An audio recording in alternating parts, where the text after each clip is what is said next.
Assalamualaikum warahmatullahi wabarakatuh. Bismillahirrahmanirrahim. Mari anak-anak kita mulai pelajaran kita dengan membaca suratul Fatihah. Semoga apa yang akan kita pelajari bisa masuk ke dalam pikiran kita, ke dalam hati kita, dan di kemudian hari kita bisa mengamalkannya. Dan semoga kita selalu diberikan kesehatan Allah Subhanahu wa taala. Al-Hadiniyah Al-Fatihah. A'udzubillahi minasyaitonirrajim. Bismillahirrahmanirrahim. Alhamdulillahirabbil alamin. Ar-Rahmanirrahim. Maliki yaumiddin. Iyyaka na'budu wa iyyaka nasta'in.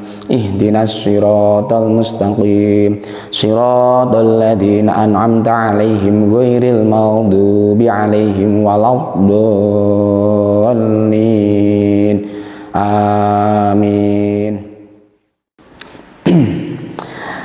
Baiklah anak-anakku sekalian, yang pertama kita perkenalan dulu ya. Perkenalkan, nama saya Ahmad, cukup singkat ya. Bila anak-anak ketemu dengan saya cukup dengan memanggil saya Pak Ahmad atau Bapak Ahmad. Alamat saya ada di Undakan Kidul Gang 13. Saya berdomisili berada di dalam pondok pesantren Nahdlatul Muslimin. Untuk nomor WA saya, bila mungkin ada keperluan tanya-tanya atau seputar tentang pelajaran saya atau tentang sesuatu yang lain, bisa tanya ke saya, yaitu di nomor WA 085 641 941 941. Sekedar perkenalan, saya untuk kelas 7 dipercaya oleh pimpinan itu mengajar pelajaran shorof untuk kelas 7. Sedangkan untuk kelas 8 saya dipercaya untuk mengampu pelajaran sejarah kebudayaan Islam atau SKI. Dan saya untuk di luar kelas, kebetulan saya menjadi salah satu guru BK. Guru BK yaitu guru bimbingan dan konseling. Jadi bila anak-anak itu punya masalah dengan temannya, masalah dengan belajarnya, masalah mungkin ada permasalahan di lingkup keluarganya, bisa cerita sama Pak Ahmad. Insya Allah 24 jam Pak Ahmad siap membantu, terutama yang kaitannya dengan kegiatan di Madrasah Sanawiyah Nahdlatul Muslimin. Ingat 085 641 941 941. Kemudian kita masuk pada materi pelajaran, yaitu materi shorof. Perlu anak-anak ketahui bahwa shorof, pelajaran shorof itu erat kaitannya dengan pelajaran nahwu. Jadi nahwu dan shorof ini selalu berkaitan. Kalau bisa dikatakan kalau nahwu itu bapak, kalau shorof adalah ibu. Ya, kita fokus pada shorof dulu ya. Shorof itu ya, mungkin sebagian anak-anak yang sudah mengenyam pendidikan madrasah diniyah atau bahkan mungkin ada yang wusto, mungkin sudah ada yang banyak yang tahu ya. Shorof secara menurut bahasa adalah sebuah perubahan. Itu kalau secara bahasa. Kemudian secara istilah itu ada beberapa maksud, beberapa arti, beberapa tujuan. Yang pertama ya, yang pertama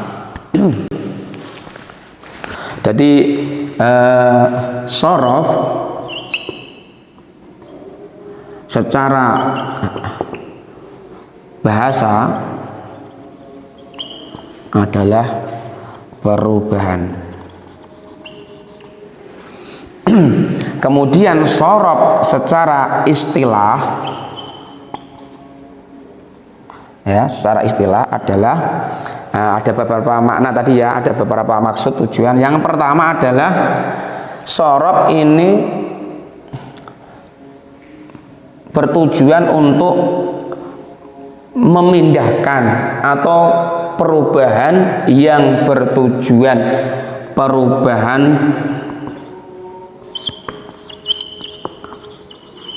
makna satu ke makna yang lain.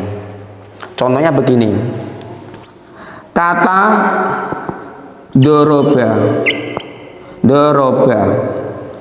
ini berubah menjadi, misalnya ya, berubah menjadi doribun. Ini perubahan secara mana? Yang doroba artinya dia laki satu telah memukul.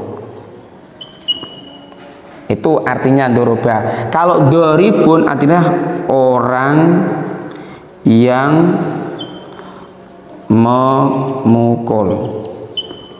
Ini perubahan dari makna arti satu menuju perubahan arti yang lain. Ini secara istilah yang pertama. Yang kedua,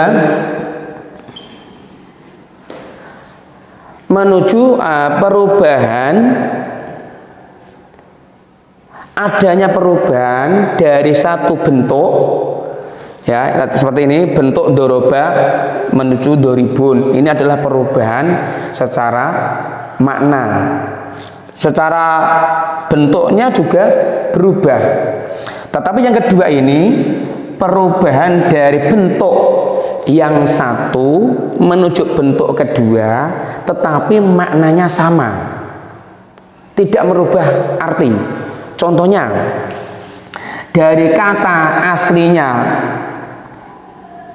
yam dudu ala wazni yaf'ulu ya, dari kata yam dudu ikut wazan yaf'ulu, berubah yam dudu ini akhirnya berubah menjadi yamuddu. Ini perubahan kata, perubahan dari struktur kalimatnya. Mulanya adalah dalnya dua, sekarang menjadi satu, tetapi ditasdid. Ini ada perubahan, ada proses, tetapi secara makna artinya sama ya.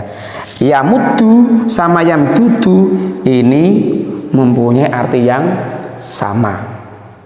Itu untuk yang kedua. Kemudian yang ketiga,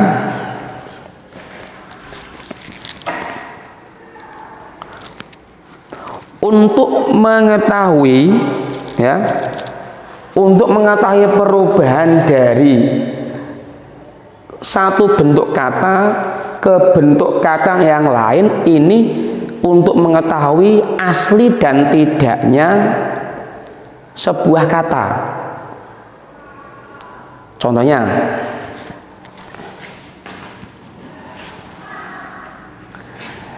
dari kata fahimun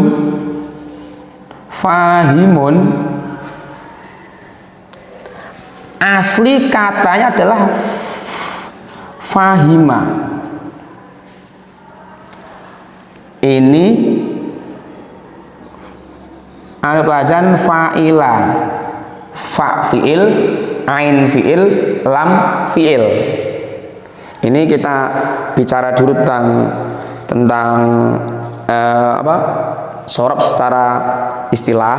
Nanti keterangan lebih lanjut nanti kita udari, kita terangkan secara detail nanti pada bab dan subbab yang akan insya Allah akan saya sampaikan. Sementara kita bahas tentang sorob itu dulu. Jadi fahimun ini kata dasarnya adalah fahima. Kalau begitu yang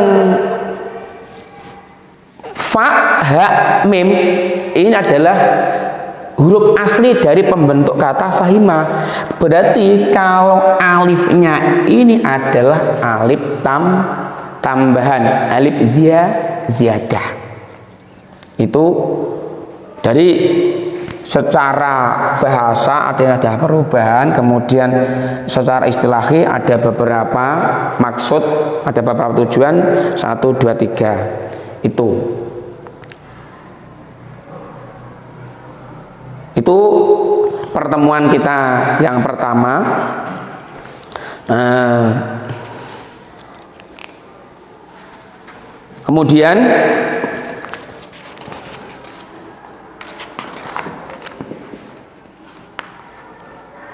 Kemudian untuk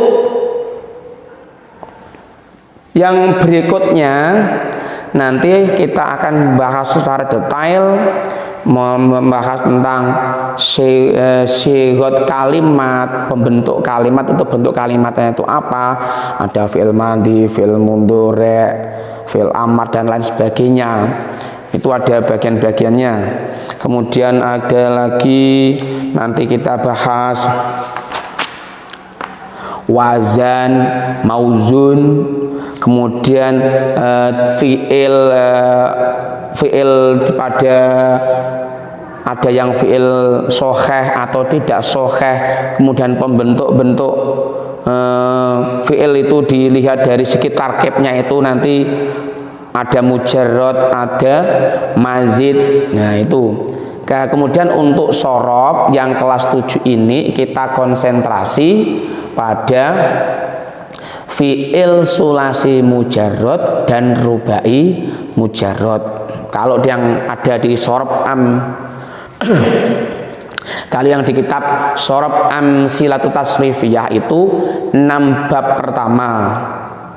pertama itu bab sulasi, kemudian nanti disambung rubai sulasi mujarrad, kemudian nanti digabung dengan rubai mujarrad. Kita konsennya ke sulasi mujarrad dan rubai mujarrad untuk kelas 7 ini.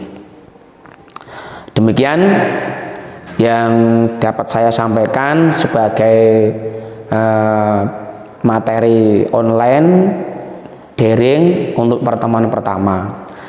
Demikian. Assalamualaikum warahmatullahi wabarakatuh.